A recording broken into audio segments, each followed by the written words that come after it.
Hello everyone, this is KasuRequiem, and I have a tutorial for you today, something I haven't done in quite some time.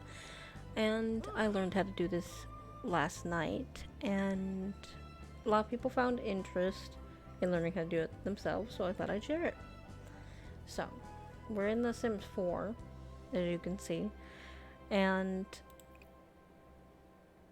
you may remember we had a skin tone update a while back. Well, there's a lot of skin tones included in the skin update that you may not use ever, and you don't want your Sims to spawn in the world with those skin tones just for you to fix them.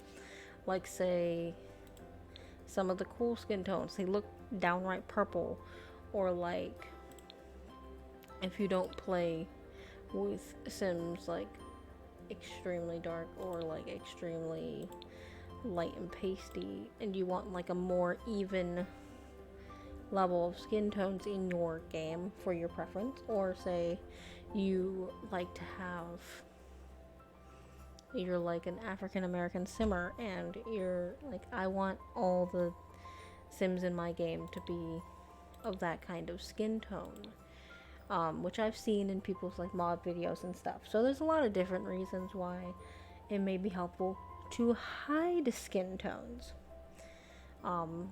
My main reason is just because the like almost gray and bright orange and purple skin tones, like, this is not what people look like unless you've been out in the cold in Minnesota for like a long time.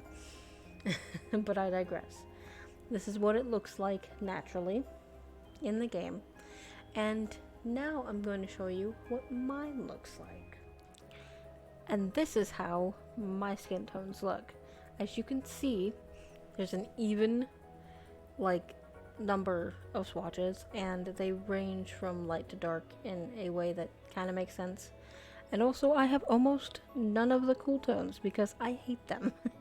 There are a few cool tones that look nice, but most of them look extremely gray or purple.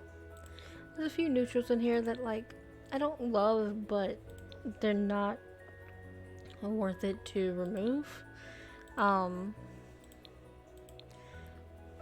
then obviously I have most of the warm tones because those are the ones that I use in my game, ranging all the way to like pretty dark, though the darkest are gonna be in the neutral section and in the cool section.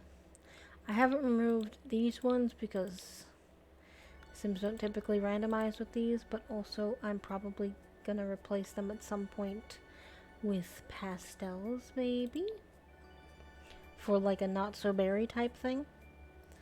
I believe I might even have like the skin tones in a face paint. Is this them? Nope, but this is some alien makeup. Regardless, I'll find that later. And you may wonder how I did this. Well, let me show you. But first and foremost, you will need two programs. You will need Sims 4 Studio, which you need for everything. Like, even if you just play The Sims and you have custom content in your game, you should have Sims 4 Studio because it allows you to remove swatches.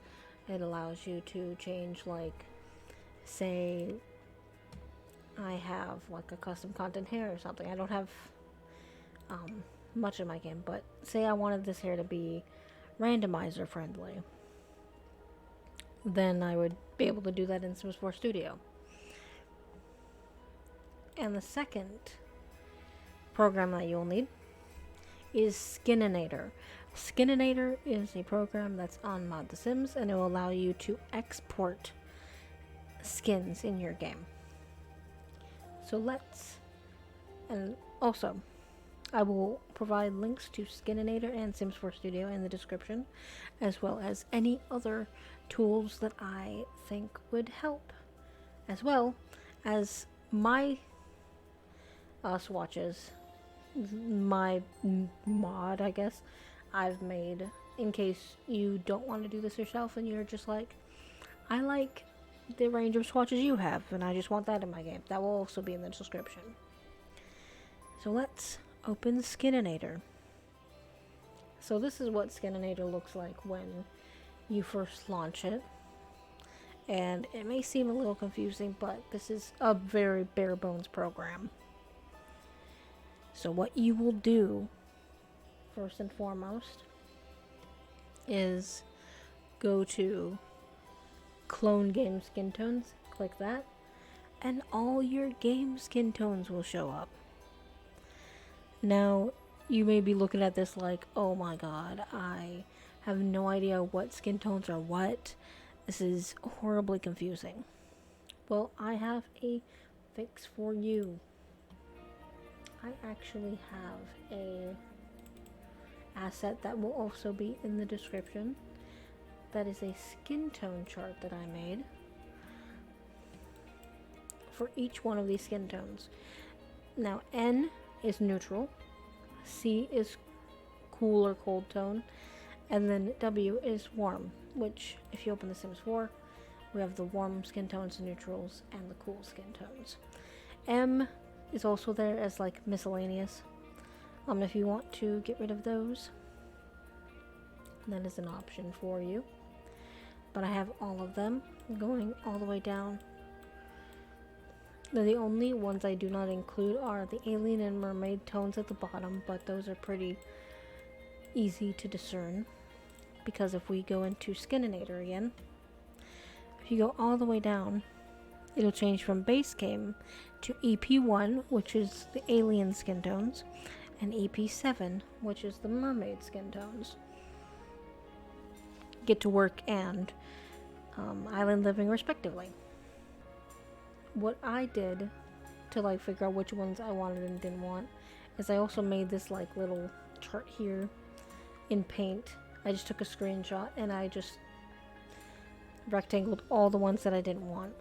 And as you can see, there's a lot of them. There's even more than this that I rectangled, but that was kind of like a open the game, see if there's any other ones I didn't want, and there was a few.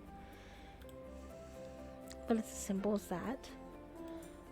And now, what you want to do is, say you don't want like this skin tone in your game. All you do is you select clone, select default replacement, and clone it. And it'll ask you to put it in a folder. You can name it whatever you want. I'll just name it Tutorial Skin Hider, because why not?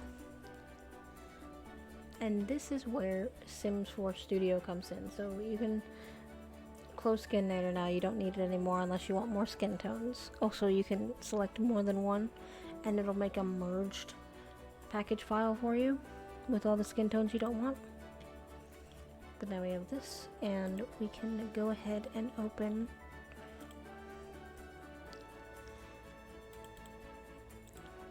our skin here. And this may look extremely confusing, but if you know which ones you're getting rid of, which I'll have the reference down below, all you do is go into version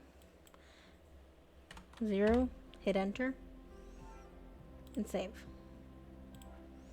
And now you can just put this file into your package folder, your mods folder, and it'll stop showing in game.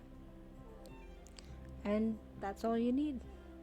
I hope this tutorial was easy to follow and helpful for you, and I'll see you guys in the next one.